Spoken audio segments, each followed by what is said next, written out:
The jacket was the color of late autumn, somewhere between burnt orange and a memory of warmth, and he had saved all month for it.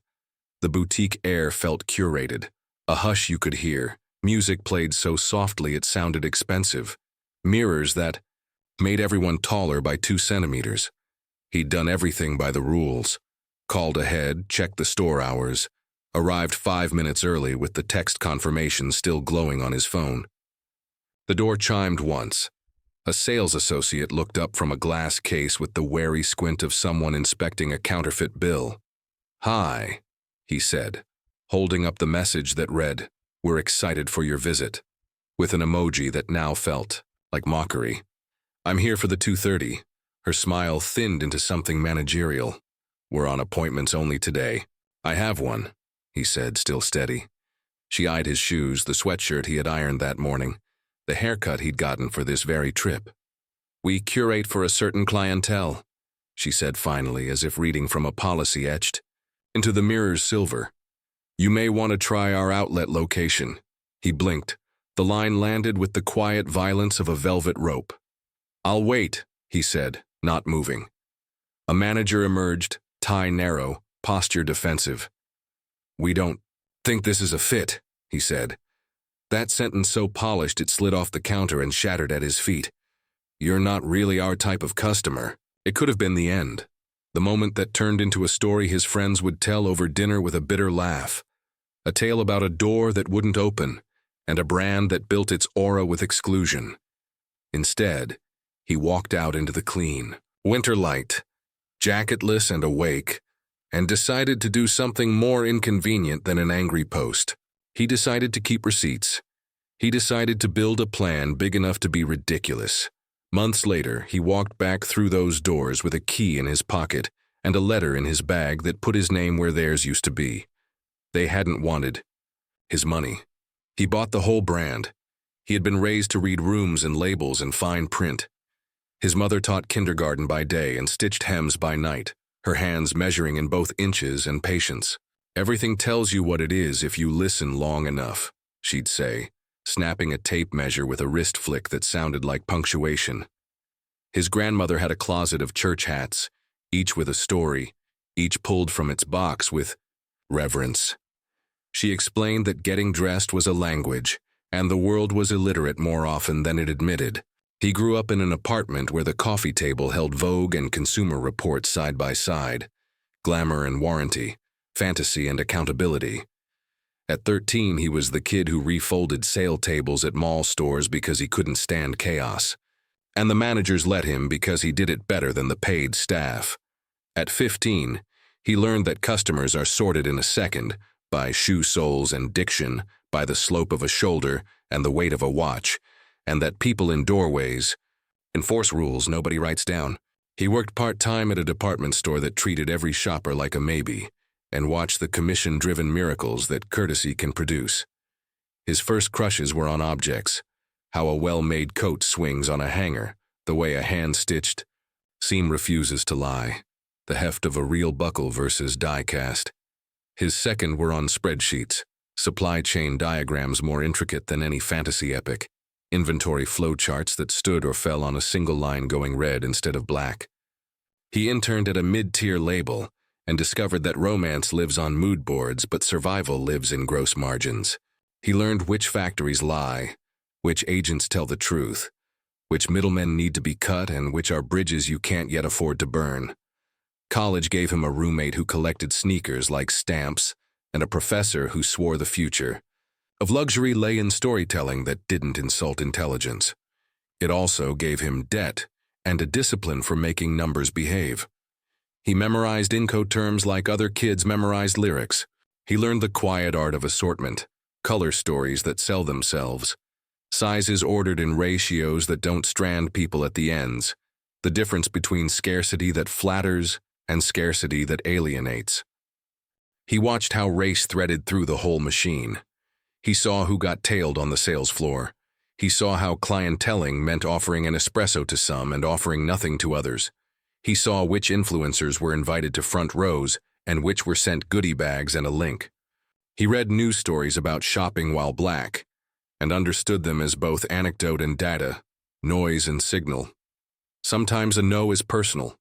Usually it's systemic.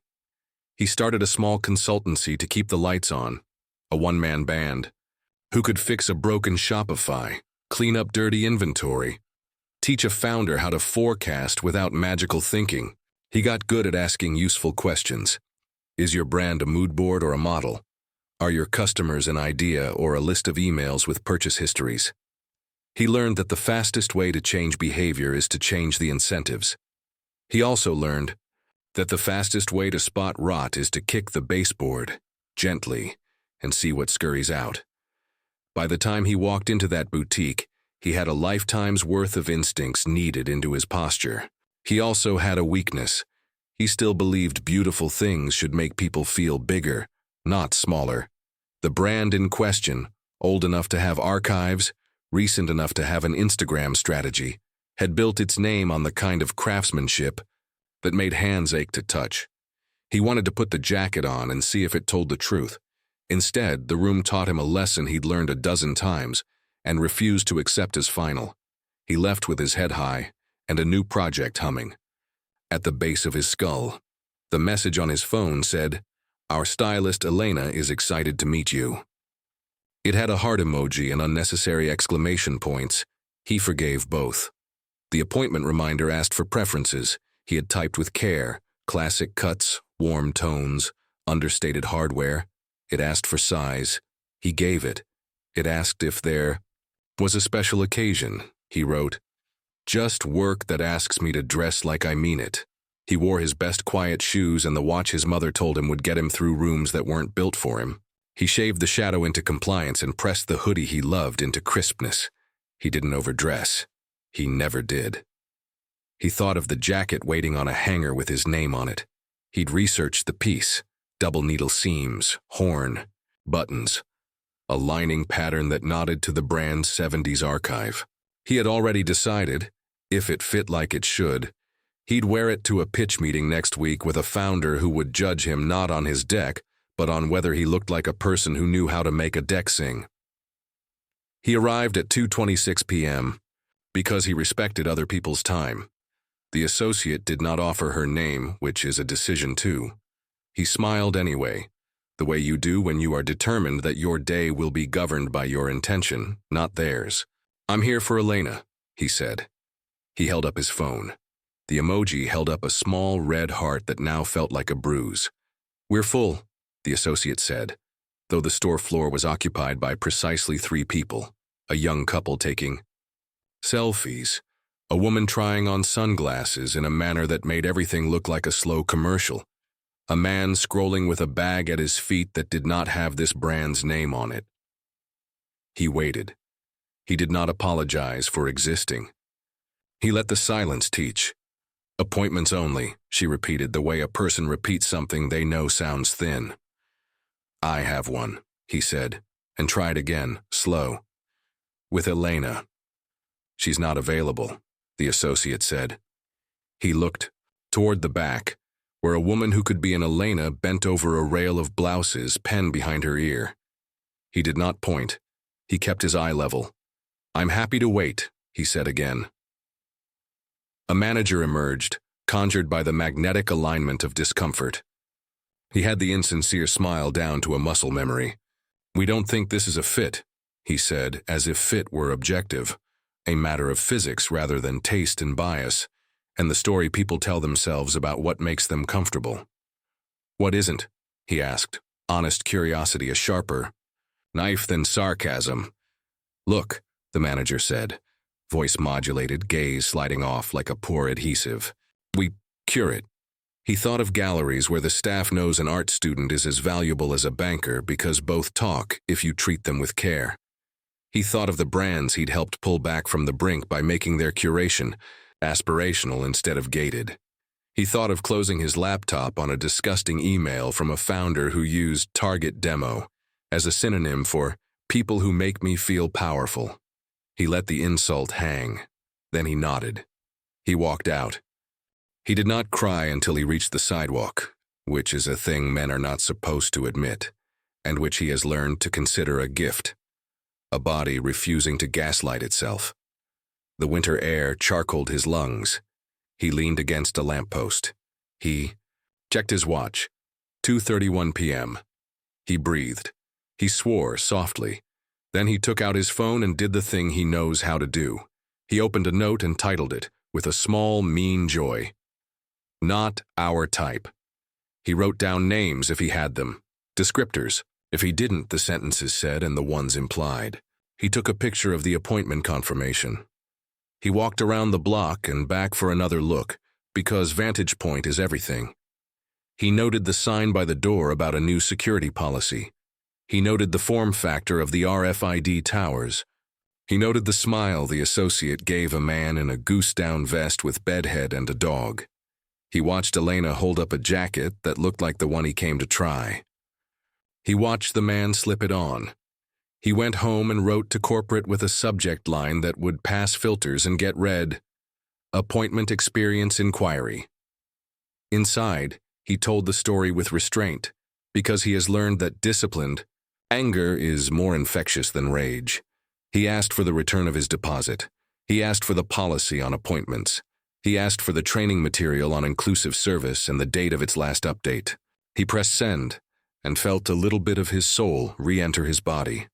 Corporate replied in 20 hours with a paragraph that had the shape of an apology and none of the weight. We're sorry your experience did not meet our standards. Which is architecturally indistinguishable from, we have standards. It offered him a new appointment. He declined. He asked for the training material again. Corporate did not reply. He did not start a hashtag. He did not call a reporter. Not yet. Instead, he set up a small, private spreadsheet like a fisherman, setting lines at dusk. He reached out to friends and old clients and quiet acquaintances and asked if they had ever been told, in so many words or so very few, that a room was not for them. The replies came with the hush people use to disclose a diagnosis. A black woman told to try the children's section for a belt because those run smaller. A South Asian man told the eyewear showcase was for our collectors. A Latina told that the store was members only when it was not. He asked for dates, he asked for names, he asked for screenshots. He did something else people forget is a lever. He became a customer, not with money, but with scrutiny. He signed up for the brand's emails and watched the time of day segmentation like a hawk. He ordered a small wallet, online to see if the packaging matched the so-called ethos. He returned it to another store across town and recorded the exchange word for word to compare scripts. He called the customer service line and asked 3 times, in 3 different tones, about appointment policies. He took notes. He hired 2 friends as mystery shoppers and paid them in cash and pizza to run the same plays. The biases were not eccentricities of a single staff. They were habits.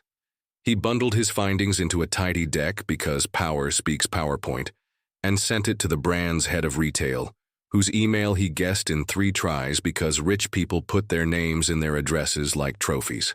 He added an offer. Free consulting to fix this in 90 days, because sometimes the only way to test sincerity is to give people a plan and see if they flinch at the mirror. The head of retail forwarded him to HR. HR forwarded him to a DEI head, who wrote with the tone of someone already fired in slow motion. The DEI head thanked him, then sent him a calendar invite for 3 weeks out. He declined. He did not have 3 weeks of soul to spare for their slowness. He lifted his head and looked beyond them.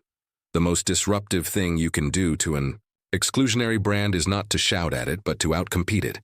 He had toyed with building his own label for years, and always decided he was too busy being useful to other people. The incident scraped off his last layer of inhibition.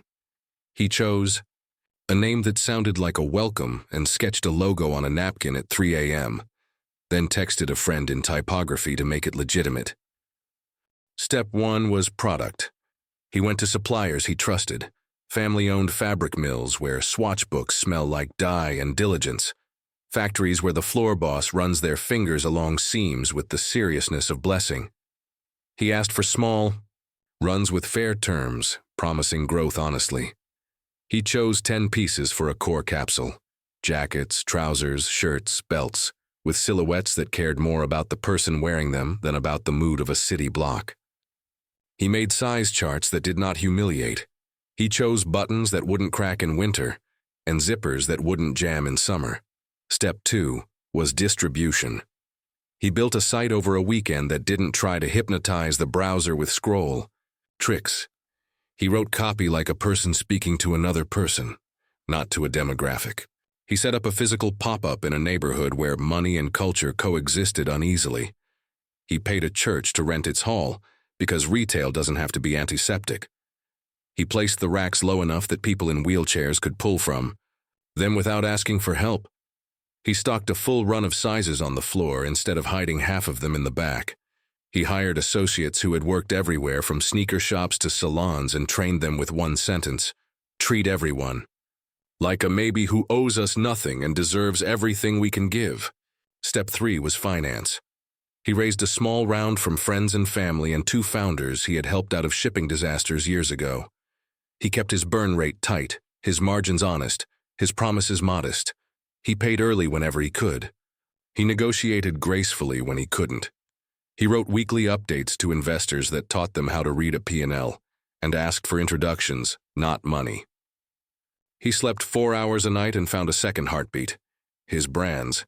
He launched with a community day that felt like a block party, a DJ whose playlist understood mornings and afternoons as different species, a seamstress doing on-the-spot sleeve hems, a photo booth that actually printed photos because phone galleries are mausoleums.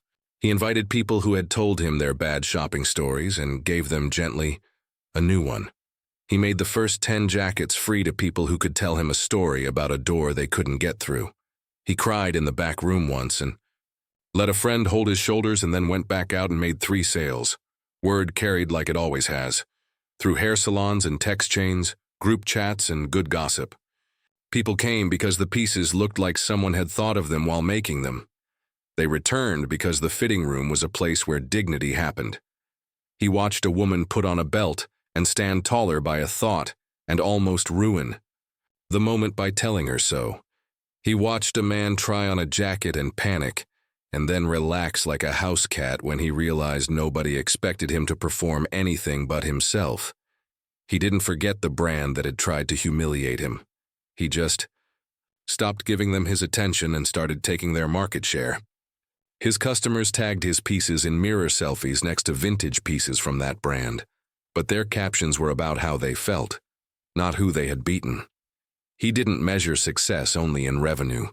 He measured it in returns that came back, not because of fit, but because a spouse had secretly bought the same piece and in accompanying notes written with gratitude. Meanwhile, the brand stumbled, not because of him. He wasn't arrogant enough to think he'd tripped a giant, but because giants trip when they stop watching their feet. A misguided campaign reminded people that exclusion had been the ethos, not an accident. An executive left to spend time with family, which is PR for we threw a lamp. Staff at stores whispered to friends who whispered to reporters that the appointments were a mess, that quotas combined with hidden biases made for a toxic brew. A mid-year financial report read like a ghost story. Foot traffic down, wholesale, partners grumbling, returns up because the cuts had been made slim to stoke scarcity, at the expense of reality. He launched a second pop-up in a city he did not know by heart. He rented the corner of a bookstore that had outlived 3 chains and borrowed its aura of stubborn grace. He sold out 2 sizes in a weekend and wrote an apology on the chalkboard the bookstore used for events. "We'll do better. Tell us what you need." People did. He ordered accordingly. He did not pretend he could be everything to everyone. He asked his customers to rank the next colors. He learned that moss green outsells navy if you show it on a person who looks like someone's. Cool and not like a statue. He started getting texts from buyers at department stores who wanted his line. He said no to all of them, for now, because cash flow is a tyrant and wholesale is a temptation that ruins more than it raises. He would go there later when he had the leverage to insist on proper display and enough units. He stayed close to the people who paid full price because they felt seen. He also stayed close to the spreadsheets. He kept a running list of the label's stores that were underperforming, of which leases were up within 18 months, of which private equity fund held their debt, and what time horizon those sociable sharks were on. He introduced himself to a banker friend who had side hustled as a DJ at his first pop-up and now did diligence decks for a living. "Keep this between us," he said, showing the banker a napkin math breakdown that ended with an absurd sentence.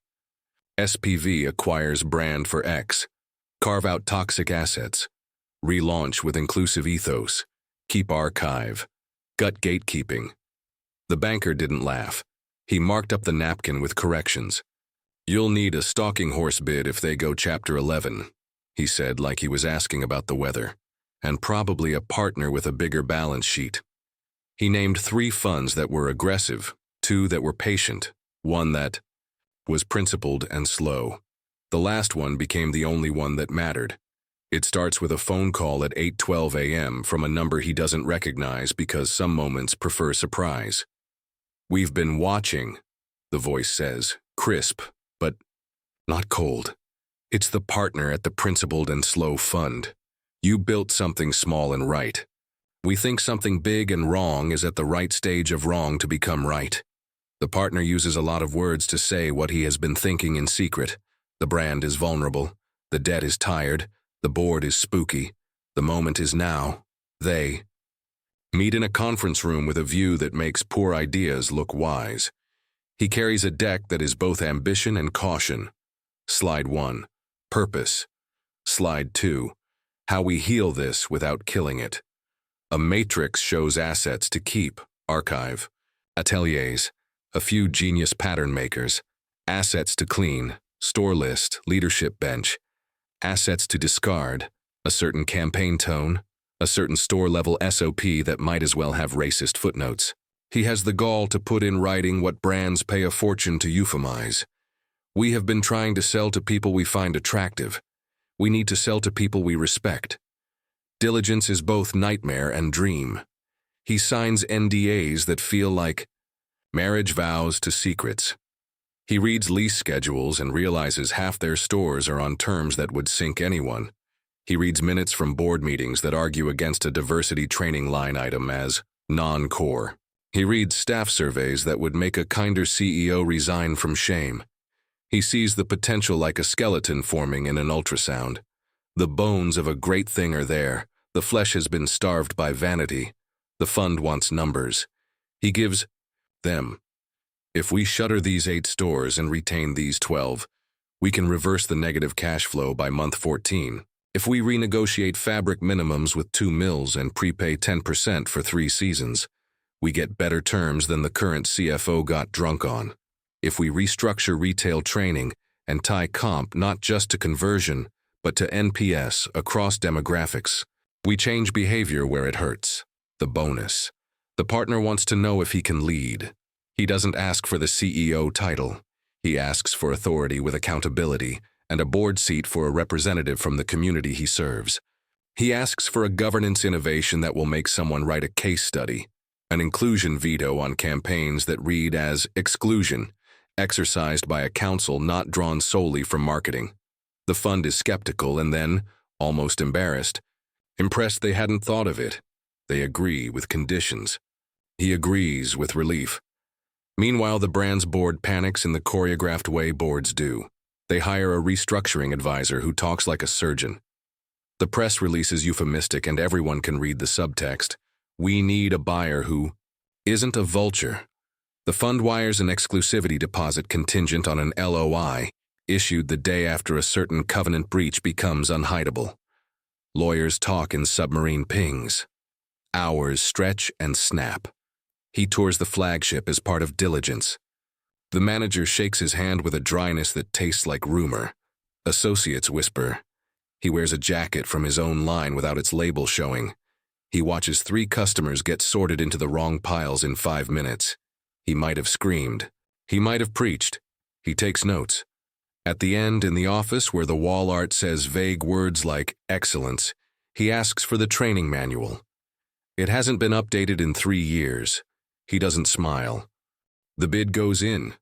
A rival fund tries to outbid by a small percentage with worse terms for staff. He counters by leaving the number and sweetening the social.